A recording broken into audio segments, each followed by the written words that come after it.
اهلا بيكم يا شباب، اتمنى انكم تكونوا كلكم بخير. النهارده هنتكلم عن توبيك مهم قوي قوي قوي. الفتره اللي فاتت دي ناس كتيره قوي بتسالني فيها، ناس كتيره قوي بتدور على الورك فلو اللي بتعمل الحاجه دي. بصراحه ده انا مش عايزك تعمله، انا مش عايزك تدور على ورك فلو، مش عايزك انك انت دايما تبقى تحت رحمه اي حد مثلا انت شفته بيعمل ورك فلو معينه، والورك فلو دي فيها جزء معين انت مش عارف توصل له. لا، انا عايزك انت تتعلم ازاي تعمل كل حاجه من الالف للياء. ايوه احيانا بيبقى الموضوع معقد، ولكن تاني انت ده فيديو، تقدر توقف هنا، تقدر تعيد، تقدر تسالني، تقدر تعمل. فالحاجات دي كلها مهمه. فالحاجه اللي احنا هنتكلم عليها النهارده وهي الجوده، ازاي توصل للجوده. يعني ناس كتير قوي بتسالني في الكومنتس، انا مثلا باجي اعمل حاجه على اليوتيوب، فالجوده اللي بتطلع معايا حاجه، والجوده اللي حد بيجي يجربها بتطلع حاجه تانية. فانا هرد على الاسئله ديت ليه الحاجه بتطلع مظبوطه، وهنتكلم عن الجوده، ازاي نطلع جوده من حاجه تبقى بلاستيكيه كده ليه طبعا حاجه بالتفاصيل، التفاصيل بتاعتها اللي موجوده زي ما انت شايف في الصوره. كل تفصيله موجوده تحس انها مش اي اصلا. فانا دي مهمتنا النهارده، ان احنا نوصل من الحاجات البلاستيك ديت لصور رياليستيك، واقول لك على الورك فلو بتاعت الاب سكيل اللي انا دايما بشتغل بيها، هنبنيها سوا مع بعضينا. فعشان ما اطولش عليك، يلا بينا نبدا.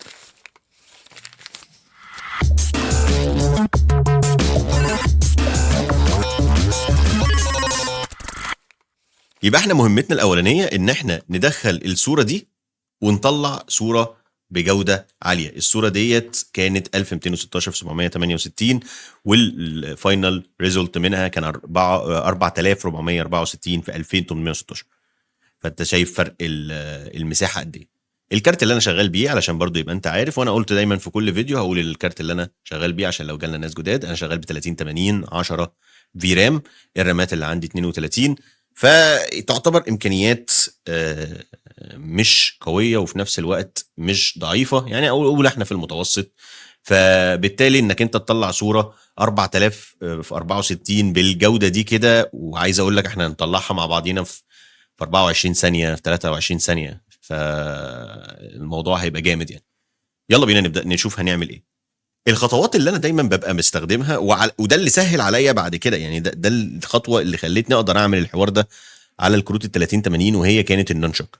نونشوك موديلز الحلو اللي فيها انها سريعه، مساحتها صغيره، فبالتالي سريعه عندي على الكارت، لان الكارت عندي 10 في رام. النونشوك مساحته 6 جيجا، 6 جيجا 500. فزي ما قلنا البروسيس دي كلها، ويا عم يعني عشان انت بعد كده تريح نفسك من القصه دي كلها، الحاجه اللي انا هكون بشرحها على القناه دي هتبقى ليميتد بس للكروت الار تي اكس، علشان ما بعد يعني ما اقل من الار تي اكس بتبقى الجي تي اكس، والجي تي اكس بتبقى ضعيفه جدا انها تبدا تشغل المودلز بتاعه فلوكس. فاحنا بنتكلم مع الار تي اكس، انت كده كده اقل ار تي اكس هيبقى موجود مثلا هيبقى 4 في رام، في جي جي يو اف بيشغل ال 4 في رام، بس ما زلت انت في الار تي اكس. اقل من كده مش هيبقى الدنيا بطيئه، لا هيطلع لك ايرور يقول لك الموديل ده مش مدعوم يعني الكارت المانيفاكتور بتاعه، التصنيع بتاعه ما فيهوش نفس الحاجه اللي تشغل الموديل دي. تمام. فده كده اول حاجه نبقى ايه خلصنا منها. فاحنا الكروت اللي عندنا اللي احنا بنشتغل بيها دلوقتي الار تي اكس اللي عندنا 3080. المهم، بعد ما خلصنا الكلام دوت كله، احنا مش عايزين بقى الصوره اللي مساحتها كبيره دي، احنا عايزين نوصل الصوره بتاعتنا اللي جودتها وحشه ديت لجوده كويسه. تعال بقى نمسح الكمبيوتر ده. جميل، يبقى ده الهدف بتاعنا. زي ما قلت لك احنا بنستخدم الموديل بتاع نونشوك، الفيديو هتلاقيني سايبه لك في الديسكربشن ازاي تعمل له انستول وازاي تبدا فيه، علشان الانستليشن بتاعه محتاج فيديو كامل يعني عشان تبدا تشوفه. فشوف الفيديو بتاع نونشوك الاول، وبعد كده ارجع للفيديو ده. افترض انك انت خلاص شفت الفيديو بتاع نونشوك، يلا بينا نبدا. اول حاجه احنا عندنا لما نيجي نكتب نانشاك، عندنا في نانشاك فلوكس الدي اي تي لودر، ودوت اللي انت بتلود منه المودلز. جوه نانشاك في نوعين من المودلز، في الموديل بتاع الديف العادي، يعني انا بتكلم على فلوكس ذات نفسه. في الموديل بتاع الديف فلوكس ديف العادي خالص، وفي فلوكس معمول اسمه كري ارت التيميت. كري ارت التيميت ديت ده متمرن على الموديل بتاع فلوكس مانيا ليجاسي، وده اللي انا بريكومنده جدا جدا جدا عشان يطلع لك تفاصيل كويسه في السكن، ويطلع لك تفاصيل كويسه في صور البني ادمين، بس في صور البني ادمين فقط، وهوريك ليه دلوقتي. يبقى الموديل ده انا سيب لك اللينك بتاعه في الديسكربشن. الموديل ده مختلف عن الموديل العادي بتاع فلوكس ديف. دي اول نقطه في حل السؤال اللي انت بتساله في الكومنت. انت مثلا عندك فلوكس ديف العادي ده البيز موديل، مش معمول له اي نوع من انواع الفاين تون. كل الحاجات دي معمول لها فاين تون، ان كان فلوكس مانيا ليجاسي، ان كان بيكسي ويف، ان كان شاتل 3 او الحاجات دي كلها. كل دي موديلز فلوكس معمول لها فاين تون، فبتطلع جوده اعلى بكتير من الجوده بتاعه فلوكس ديف العادي. يبقى اول ردا على السؤال بتاعك ليه الجوده بتختلف، انا الموديلز اللي عندي معمول لها فاين تون ومنزلها مختلفه عن البيز موديل. هتقولي طب انت ما بتكلمناش في الحوارات دي ازاي؟ انا عامل فيديو لكل موديل من دول. فيعني انت لو عملت سيرش على كلمه بيكسي ويف عندي في الشانل هتلاقي الموديل بتاع بيكسي ويف. فلوكس مانيا هتلاقي 3 فيديوهات لفلوكس مانيا. خلاص. فلا انا عامل فيديو، بس انا بعمل بالترتيب. فلما بوصل لهنا انا بفترض ان الناس خلاص شافت ما قبل، لان انا لو في كل فيديو هفترض ان الناس كلها لسه جديده، الفيديو مش هياخد منا، يعني الفيديو هياخد منا حوالي ساعه ساعتين. خلاص. طيب يبقى احنا كده هنستخدم الموديل ده. الموديل هسيبه لك في الديسكريبشن علشان تحمله. نعمل ايه بعد كده؟ اول حاجه احنا عندنا طريقتين نعمل بيهم اب سكيل. الطريقه الاولانيه زي الفوتوشوب. لو انا جيت هنا وجيت كتبت كلمه اب سكيل باي موديل يوزنج موديل دي، هو بيبقى طالب منك اب سكيل موديل. الاب سكيل موديل دول بنجيبهم منين؟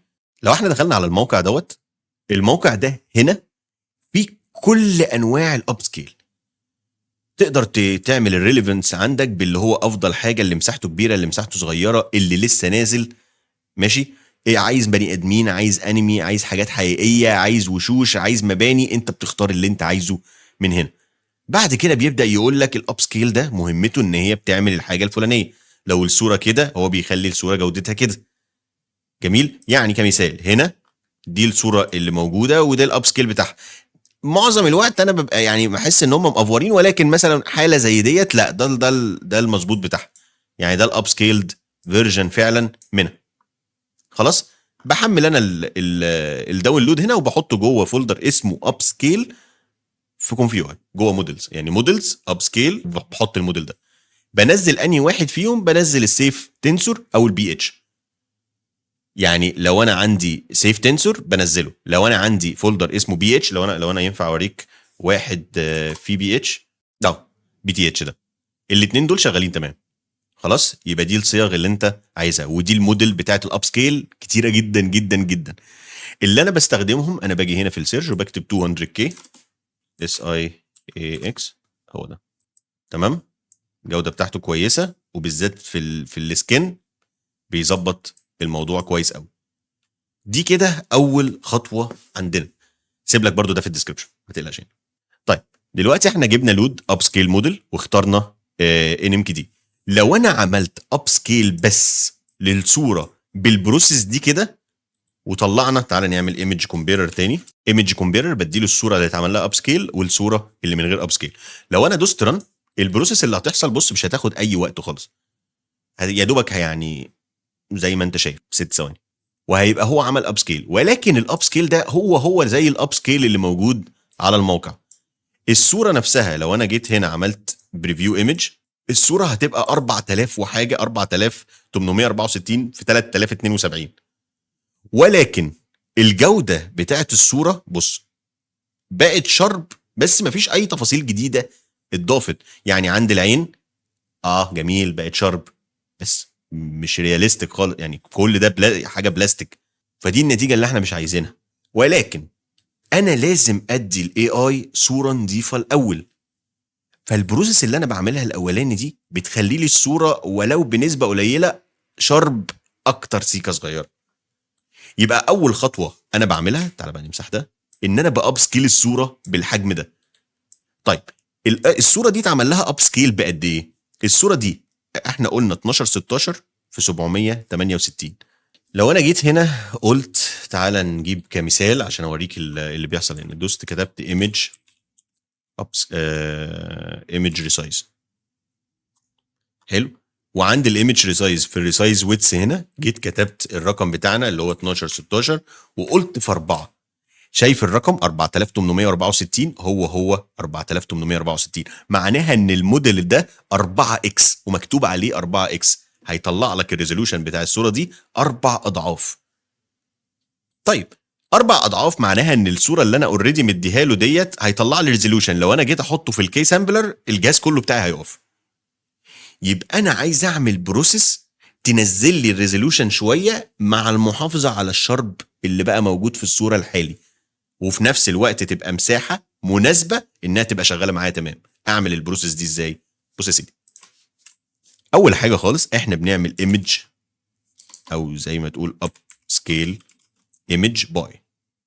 اب سكيل ايمج باي هو ده بيستخدم نفس الطريقه بتاعت الفوتوشوب. هتلاقي فيه حتى نيرست اكزيست بلين اللي هو البلينير وبيكيوبيك ولينكوز. لينكوز مش موجود في فوتوشوب، ولكن دي الطرق اللي بيقدر يعمل بيها اب سكيل، فاحنا هنختار الطريقه اللي مش موجوده في الفوتوشوب لان دي افضل واحده لحد ما يحطوها في الفوتوشوب بعد كده.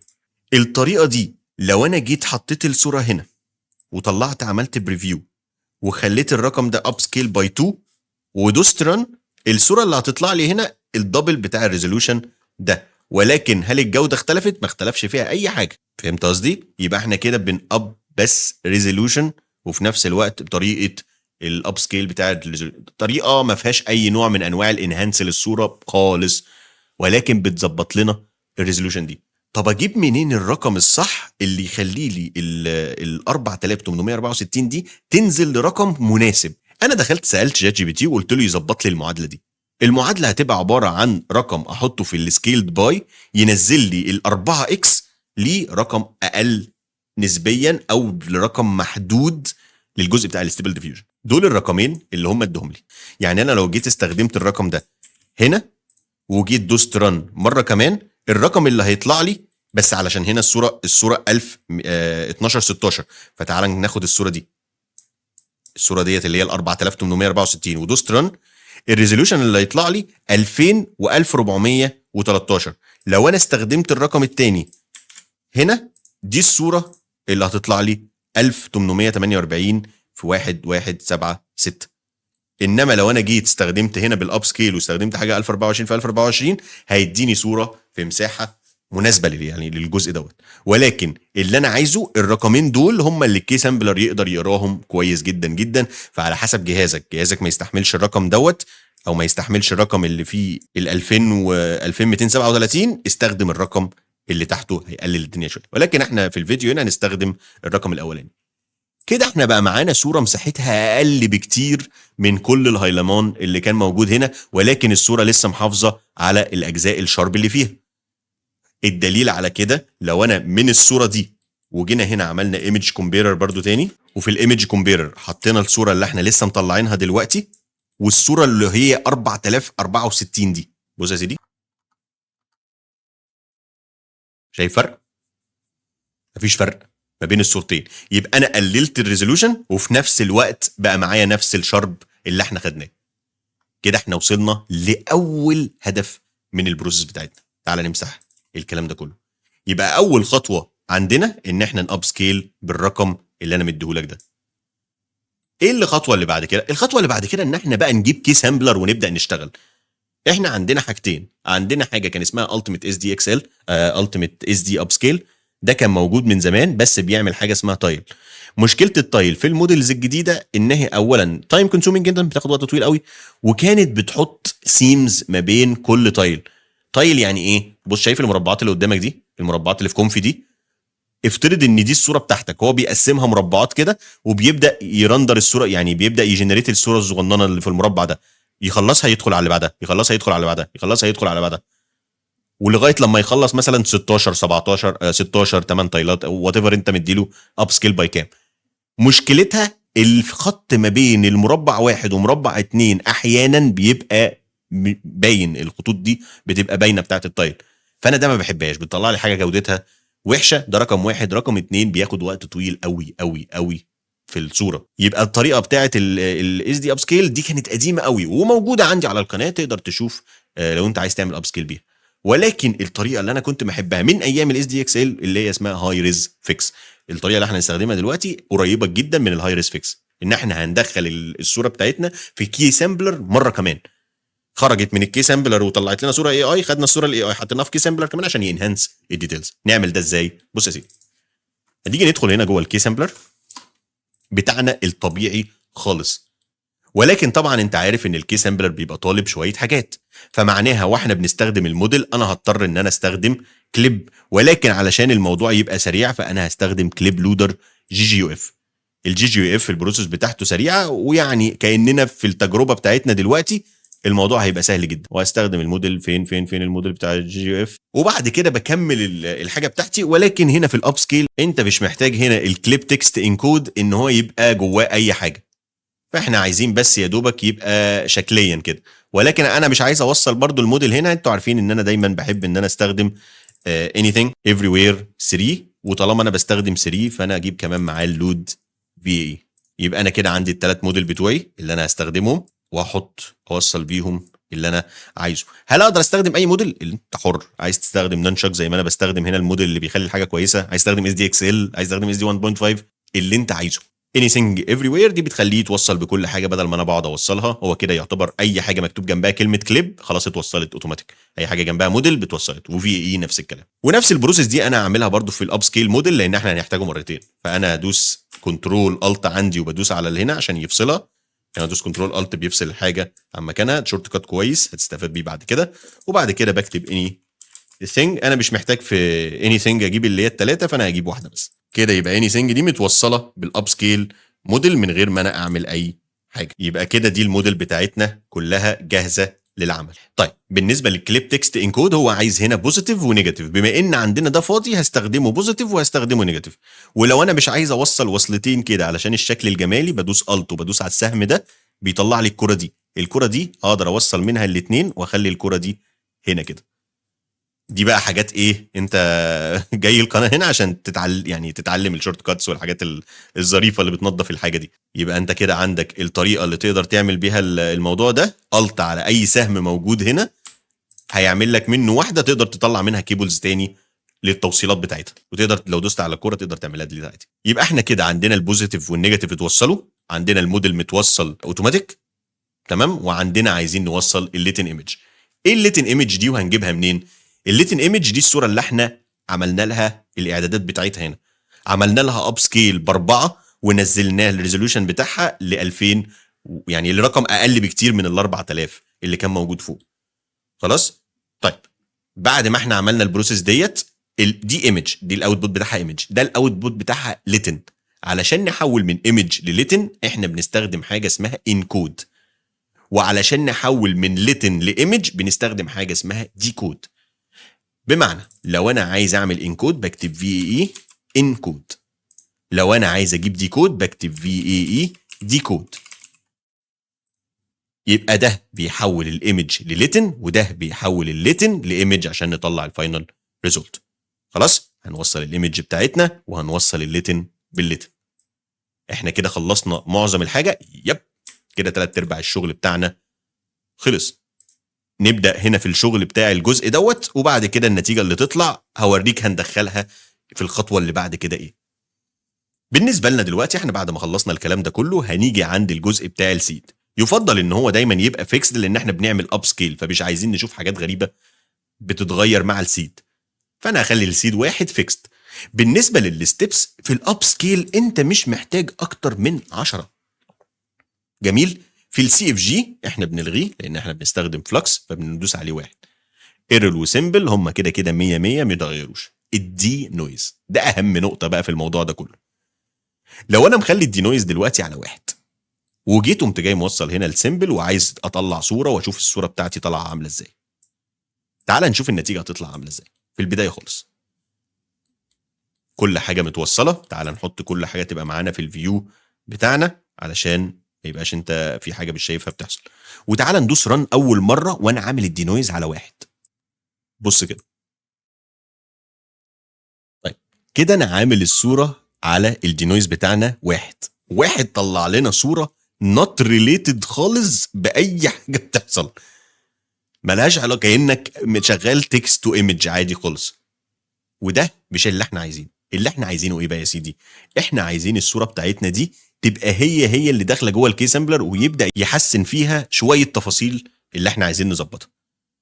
يبقى تيجي هنا لو انا خليت الدينويز ده على 0 ودوست ران، اللي هيحصل ايه؟ الصوره دي هي الصوره دي هتيجي تاني من غير اي تعديلات، هي دي خلاص.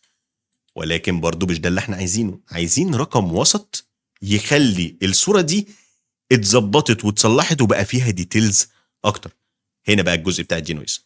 افضل رقم وانا شايفه كويس قوي ببدا من 0.35 يعني 0.35. فاللي انا ببدا فيه هنا بيبدا ان هو يحسن لي الصوره ويحافظ لي على التفاصيل اللي موجوده من الاشخاص اللي موجوده. تعال ندوس الاول قبل ما ندوس رن، تعال نجيب ايمج كومبيرر معانا هنا على طول. وفي الايمج كومبيرر الصوره اللي هتطلع لنا هتبقى هي ايه، والصوره اللي احنا مطلعينها من الاب سكيل موديل، او لا تعال نجيب الصوره الاصليه بتاعتنا خالص، هتبقى بي. يبقى دي الصوره بتاعتنا اللي هتطلع، ودي الصوره اللي معمل لها بريفيو. مش محتاجين البريفيو في حاجه، وتعال نشوف النتيجه هتطلع عامله ازاي اول لما بدوس رن.